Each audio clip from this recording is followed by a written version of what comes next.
नमस्कार। आज मैं आपको एक ऐसा बिज़नेस बताऊंगा जो आप पार्ट टाइम भी कर सकते हो और बहुत अच्छा बिज़नेस है। बहुत कम लोग इस पर ध्यान देते हैं और बहुत कम लोग इसको करते हैं। लेकिन एक चीज़ मैं आपको यहाँ बताता चलूँ कि ये जो बिज़नेस है, ये आप जो चीज़ मैं बताने जा रहा हूँ, जिस चीज़ की दुकान में बताने जा रहा हूँ, वो चीज़ आप खुद वहाँ रह के भी कर सकते हो। अगर आप कहीं जॉब करते हो, अगर आप कहीं कोई और बिज़नेस करते हो, तो साथ में भी ये कर सकते हो। ऐसा मैंने मॉडल बनाया है। करने को तो आप ऐसा भी कर सकते हो कि वहाँ रह के कर सकते हो, लेकिन मैंने एक ऐसा मॉडल बनाया है, एक ऐसा तरीका मतलब खोजा है जिससे आप बिना वहाँ रहे भी आप अपना काम कर सकते हो। तो कुछ चीज़ें हैं जो मैं आपको इसमें समझाऊंगा कि कैसे कर सकते हो। तो इसमें ये है कि जो होम डेकोर का सामान होता है, होम डेकोर का मतलब ये हो गया कि जैसे फूलदान हो गया, बड़ा फूलदान हो गया, या बहुत बड़े फ्लावर्स हो गए, गुलदस्ते हो गए, या स्टैचूज़ हो गए। स्टैचूज़ का मतलब मैं गॉड के स्टैचूज़ की बात नहीं कर रहा हूँ, मूर्तियों की बात नहीं कर रहा हूँ, मैं ऐसे सो पीस टाइप की बात कर रहा हूँ। या यूनिक टाइप की पेंटिंग्स हो गई, या मैं कहूँ टेबल लैंप हो गए, बहुत अच्छे टेबल लैंप हो गए, कुछ और ऐसी चीज़ें। तो इनकी बात कर रहा हूँ और इनके एक शॉप की बात कर रहा हूँ, उसके बारे में मैं पूरा बता रहा हूँ या बताऊँगा। तो सबसे पहले आपको क्या करना है, तो एक प्राइम जगह पे आपको शॉप लेनी, क्योंकि ये ऐसी चीज़ नहीं है कि कोई कहीं जाएगा, कहीं दिखेगा नहीं और लोग ले लेंगे, या किसी नाम से, जैसे किराने की दुकान हो गई। तो किराने की दुकान अगर कहीं है और किसी ने लिख दिया है तो आदमी जानता है कि किराने की दुकान के अंदर क्या क्या होगा। लेकिन जो मैं इस बात को बता रहा हूँ, होम डेकोर की बात बता रहा हूँ, तो इसमें लिखने भर से काम नहीं होगा। इसमें डिस्प्ले होना चाहिए, दिखना चाहिए, क्योंकि आपके पास अलग चीज़ होगी, आपके पास यूनिक चीज़ होगी, बस वो चीज़ आदमी को पसंद आएगी और वो चीज़ ले जाएगा। तो इसके लिए आपको जो मेन मार्केट है ना, उसमें एक छोटी ही सही लेकिन एक दुकान होनी चाहिए। छोटी मैं इसलिए कह रहा हूँ ताकि वहाँ अगर आपके पास छोटी दुकान है तो भी कस्टमर तो आए, फिर आप उसको अपनी दूसरे गोदाम में या कहीं और, या बिल्डिंग में फर्स्ट फ्लोर पे आप बड़ा गोदाम लेके वहाँ भेज सकते हो। लेकिन आपको यूनिक जगह एक अच्छी बड़ी शॉप होनी चाहिए। बड़ी का मतलब ये समझ लीजिए 15 बाय 15 तक की भी है तो चलेगा। अब इसमें रखेंगे कैसे, कैसे आप बिना आपके रहे कैसे काम होगा। तो जितने भी आइटम हो सब बड़े आइटम हो, ऐसा नहीं कि छोटी छोटी चीज़ें ले आए। छोटी छोटी चीज़ें ले आओगे तो उसको काउंट नहीं कर पाओगे, उसको रख नहीं पाओगे और वो चोरी होने की संभावना रहेगी। तो इस हिसाब से करना है। दूसरी चीज़ मैं ये बताता चलूँ कि जो भी आप आइटम लाओगे, दिल्ली के सदर बाज़ार से ला सकते हो, कोई दिक्कत नहीं है। वहाँ पे बहुत सारे ऐसे इम्पोर्टर हैं जो होम डेकोर का सामान चाइना से इंपोर्ट करते हैं या और फॉरेन कंट्रीज से इंपोर्ट करते हैं, या मेन मैन्युफैक्चरर जो इंडिया में उनसे लेते हैं और अपने पास रखते हैं। वहाँ से आप सामान ला सकते हो। इसमें सबसे अच्छी बात यह है इस बिज़नेस में कि आप सेलेक्टिव सामान लाइए। ऐसा नहीं कि कुछ भी सब उठा लाए, नहीं, सेलेक्टिव लाइए और उसका अच्छे खासा। देखिए, डबल पर ये बिज़नेस ऐसा है, ऐसा नहीं होगा कि आप ये सोचो कि आप 100 की चीज़ लाए 110 की बेच दो। नहीं, आप 100 की लाए हो तो कम से कम 150 की बेचो, तो इसका अच्छा खासा प्रॉफिट, क्योंकि इसका ऐसा नहीं है कि रोज़ बिक रहा है। और जो मेन मतलब मंडी है, जो मेन आपकी मार्केट है, आप वहाँ रखो। जो फैंसी आइटम मिलते हैं, जहाँ लेडीज़ के आइटम मिलते हैं, जहाँ ज्वेलरी के आइटम मिलते हैं, उस ऐसी मार्केट, जो मैं नहीं जानता हूँ कि आप पूरे देश में कहाँ रहते हो, कहाँ सुन रहे हो, लेकिन जो आपकी मेन मुख्य मार्केट है वहाँ पे रखना है। डिस्प्ले पे पूरा कांच लगाना है, मतलब ये समझ लीजिए दुकान को पूरा कांच से ढक देना है ताकि धूल ना आए, क्योंकि आपके सारे जो आइटम है वो कॉस्टली हैं। दूसरी बात, एसी ज़रूर लगाना है ताकि जो भी अंदर आता है वो प्रीमियम लेवल का ही आदमी होगा, ये मैं मान के चलता हूँ, तो उसको रिलैक्स मिलना चाहिए।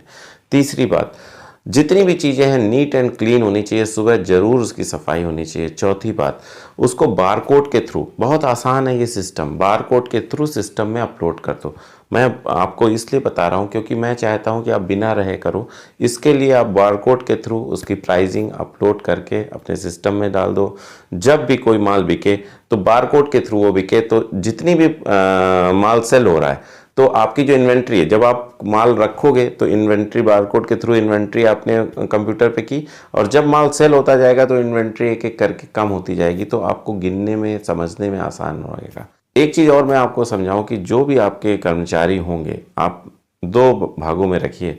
नंबर 1 भाग रखिए 9 बजे से लेके 5 बजे तक और दूसरा कर्मचारी रखिए 1 बजे से लेके 9 बजे तक। इस टाइप से अगर आप रखोगे तो आपको आसान रहेगा, क्योंकि एक लिमिटेड ड्यूरेशन में 1 to लेके 5 तक दोनों रहेंगे। सुबह एक आके दुकान खोल देगा, क्योंकि सुबह 9 बजे से 11 बजे तक इतनी कोई सेल नहीं होती, शाम को 8-9 बजे कोई इतनी सेल नहीं होती, लेकिन इसके बीच में जो सेल होती है उसमें 2 लोग रहेंगे, तो आपको आसान रहेगा, आपके यहाँ दुकान में आसान रहेगी स्टार्टिंग की बात। फिर जैसा सेल होते जाए वैसे आदमी बढ़ा दो।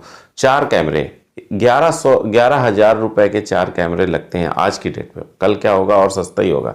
तो सीपी प्लस के या किसी भी और अच्छे ब्रांड के कैमरे आप लेके लगा दो और अपनी दुकान का आप अपने घर से राउटर लगा दो, तो अपने घर से आप मॉनिटर कर पाओगे, एक एक चीज़ गतिविधि देख पाओगे। और क्योंकि छोटा सामान नहीं है, बड़ा सामान है, देख लोगे, चोरी होने की संभावना बहुत कम है।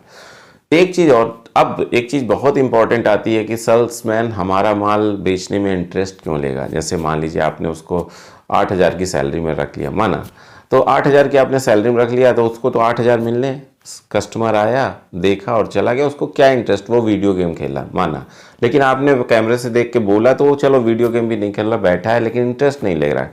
तो उसको इंटरेस्ट जगाने के लिए आप ऐसा कर सकते हो कि 8,000 सैलरी न देके आपकी सैलरी 4,000 है और जितना भी आइटम बिकेगा उसमें से 3% आपका, जो शाम तक गल्ले में सेल होगी उसमें से 3% आपका होगा, जो माल बिकवाएगा। और नंबर बाय नंबर रहेगा कि जिसके टर्न में जो व्यक्ति आएगा वो उसको एंटरटेन करेगा, वो देखेगा और जितना भी माल बिकेगा वो अपने नाम से एंट्री करेगा सॉफ्टवेयर में और उसके नाम से वो 3% ऐड होता जाएगा। और जब शाम को या जब आप वीकली जैसे भी चाहो रखो, उसको पेमेंट, वो वाली पेमेंट वैसे करते जाओ वीकली, और जो फाइनल मंथली वाली पेमेंट है वो लास्ट में करोगे। तो इससे होगा क्या पता है, जो आपका जो सेल्समैन है, जो आपका माल बेच रहा है ना, उसको बहुत ज़्यादा मोटिवेट होगा वो कि यार मुझे माल बेचना है। कोई कस्टमर आएगा तो बैठा नहीं रहेगा, क्योंकि उसे लगेगा कि ये जितने का भी सामान खरीदेगा उसका 3% मेरा हो जाएगा। तो आप सोचो, वो आदमी जो बैठा है, जो आपका सेल्समैन है, वो बहुत एनर्जी से काम करेगा, वो चाहेगा कि आपका माल बिके, क्योंकि जब आपका माल बिकेगा तो उसको एक्स्ट्रा अर्निंग होगी। तो ये जो टेक्निक है ये बहुत अच्छी टेक्निक है और ये बहुत ज़्यादा चलने वाली टेक्निक है। ऐड की बात करते हैं तो ऐड बहुत ज़रूरी है आपको करना। अब ऐड कहाँ करेंगे, जितनी भी न्यू सोसाइटी डेवलप हो रही हैं या डेवलप हो चुकी हैं, लगभग पोजीशन पे की कगार पे हैं, यानी कि जैसे कोई ड्यूप्लेक्स की पूरी सोसाइटी है, वहाँ पे पोजीशन यानी कि वो उसकी रजिस्ट्री का काम बिल्डर ने स्टार्ट कर दिया है, या ऐसे फ्लैट हैं जहाँ पे बिल्डर ने रजिस्ट्री का काम स्टार्ट किया, वहाँ लगाना बहुत ज़रूरी है, क्योंकि वहाँ के ही लोग तो होम डेकोर का काम देखेंगे, समझेंगे, वहाँ के लोग ही परचेज़ ज़्यादा करेंगे। दिवाली के पहले, होली के पहले और ईद के पहले, ये सारी चीज़ें जो फेस्टिवल्स हैं इनके पहले आपका जो माल है वो बहुत ज़्यादा बिकेगा। यूनिक माल लाइए। एक चीज़ और समझ लीजिए, अगर अच्छा मार्जिन आपको कमाना है, बहुत अच्छा प्रॉफिट कमाना है, तो ऐसा माल मत ले आइए, ऐसे सामान ना लाइए जो हर तीसरी दुकान में मिलता हो। उससे होता ये है कि जैसे आपकी दुकान में भी वही टेबल लैम्प देखा और दूसरे के दुकान में भी वही टेबल लैम्प देखा, तो आपके यहाँ से जब रेट लेगा और दूसरे के यहाँ से रेट लेगा तो वैरी करेगा कस्टमर कि अरे यार इसके यहाँ तो 100 रुपये का, उसके यहाँ तो 80 रुपये का। तो ऐसा माल बहुत कम रखिए जो किसी और की दुकान में हो, ताकि उससे क्या होगा कि आपको मार्जिन अच्छा मिल जाएगा, आप अच्छे रेट बता सकते हो, अच्छे रेट पे अपना माल बेच सकते हो। फिक्स प्राइस रखिए, जो भी रखना है आपको, 50% मार्जिन लेना है तो आप 50% लीजिए, लेकिन प्राइस फिक्स रखिए। क्योंकि जब आपके यहाँ कर्मचारी काम करता है, जब आपके यहाँ कोई वर्कर काम करता है, तो वहाँ फिक्स प्राइस रखना बहुत ज़रूरी है, ताकि कोई वेरिएशन ना हो कि उसने 500 बताया बेच दिया, आपको बताया सर उसने तो 400 रुपये दिए थे, ताकि वो 100 रुपये कमा सके। तो ऐसा कुछ नहीं रखना, फिक्स प्राइस है, जो प्रिंट है वही प्रिंट है। अगर आपको कोई स्कीम लानी है 10%, 5% छूट की लानी है, तो आप फिर उसको टैग कर दो, ताकि हमेशा आपको पता हो कि जो प्रिंट है उससे 10% डिस्काउंट में माल बिका है। समझ में आई बात? तो ये जो तरीके हैं, इस तरीके से अगर आप अपनी होम डेकोर की शॉप चलाओगे तो बहुत अच्छी चलेगी। और हमने आपको बताया ही ना कि 12 टूटी चौक पे बहुत सारे ऐसे इम्पोर्टर हैं जो होम डेकोर का माल लाते हैं। तो आपको कोशिश ये करनी है कि लेटेस्ट से लेटेस्ट माल आए, ऐसा ना हो पुराना माल जो बहुत सारे लोगों के घर में दिख रहा है वो माल, वो ज़्यादा लोग खरीदते नहीं हैं, क्योंकि उन्हें लगता है कि यार ये तो सबके यहाँ है, ये मैं नहीं लूँगा। क्योंकि हर व्यक्ति ये चाहता है कि मेरा घर यूनिक हो, मेरा घर एकदम अलग सा हो। तो इसलिए होम डेकोर का माल वही बिकता है जो एकदम अलग हो, बहुत ज़्यादा खूबसूरत हो। तो आपका जो चूज़ी नेचर है ना, अगर आप बहुत अच्छा सेलेक्टिव नेचर है, अगर आप अच्छा सेलेक्ट कर लेते हो, अगर आप चीज़ों को पसंद करना जानते हो, आप जो चीज़ पसंद करके लाते हो बहुत सारे लोग उसको लाइक करते हैं, बहुत सारे लोग कहते हैं वाह क्या चीज़ लाओ, तो ये समझ लीजिए कि ये काम आपके लिए है। इसमें ये ज़रूरी नहीं है कि आप सस्ता लाओ, इसमें ये ज़रूरी है कि आप यूनिक लाओ। यूनिक लाओगे तो वो सस्ती चीज़ भी महंगी बिकेगी। एक चीज़ और नोट कर लो, 500 से नीचे कोई माल मत रखो। जो सेल की 500 से नीचे की कोई माल रखने की ज़रूरत ही नहीं है।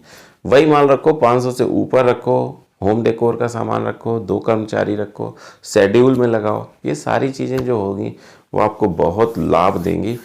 मुझे ऐसा लगता है। और एक चीज़ मैं और यहाँ पे आपको थोड़ा सा सजेस्ट करता चलूँ कि जब भी आप दुकान रेंट पे लेने जाओ तो एक चीज़ याद रखो, जितना कम से कम रेंट करा सको वो आपकी दीर्घकालीन बचत है। मान लीजिए आप जल्दी बल्दी में आपने दुकान ले ली, रेंट ज़्यादा हो गया, तो आपको पहले तो इतना कमाना होगा जितने की रेंट, उसके बाद इतना कमाना होगा जितना आप कर्मचारियों को दे रहे हो, उसके बाद आपको बचेगा। तो जितना रेंट आप घटा सकते हो, जो सोर्स लगाना हो, जो तरीके लगाना हो, जो व्यवहार लगाना हो, जैसा करना हो, बस आप रेंट घटाने की कोशिश करो। जब एक बार रनिंग में दुकान आ जाती है तो वो आपका ऑफिस हो जाएगा जहाँ पे आपने दुकान थी। और बड़ा करना है तो उसको नहीं छोड़ना है, उस दुकान को नहीं छोड़ना है। उस दुकान में अपना एक अच्छा सा ऑफिस बनाओ, अच्छे से डेकोरेशन की चीज़ें रखो सेलेक्टेड। और फिर जब कोई कस्टमर वहाँ आता है और उसको वो चीज़ पसंद नहीं आती तो उससे कहो कि सर आप मेरी इस वाले गोदाम में या ऊपर जाइए तो आपको और यूनिक चीज़ें मिलेंगी और बड़ी रेंज मिलेगी। तो इस तरीके से अगर आप बिज़नेस करोगे, इस तरीके से अगर आप चलोगे तो आप बहुत लाभ कमाओगे। मेरा उद्देश्य यही है कि आप लाभ कमाओ, मेरा देश आगे बढ़े, मेरे देश की प्रति व्यक्ति आय बढ़े, बस रोजगार आपको मिले। ये मेरे जीवन का उद्देश्य सा बन गया है कि मैं ज़्यादा से ज़्यादा लोगों को रोज़गार के लिए प्रेरित कर सकूं, रोज़गार के बारे में बता सकूं, रोज़गार दिलाने में मदद कर सकूं। क्योंकि मुझे लगता है कि अगर जीवन में कोई दान है, अगर जीवन में कोई दान है तो रोज़गार से बड़ा दान नहीं है। मुझे ऐसा फील होता है। बाकी हर एक के अलग अलग ओपिनियन, अलग अलग मत हो सकते हैं। अगले वीडियो तक मैं आपसे विदा चाहता हूँ। तब तक के लिए नमस्कार।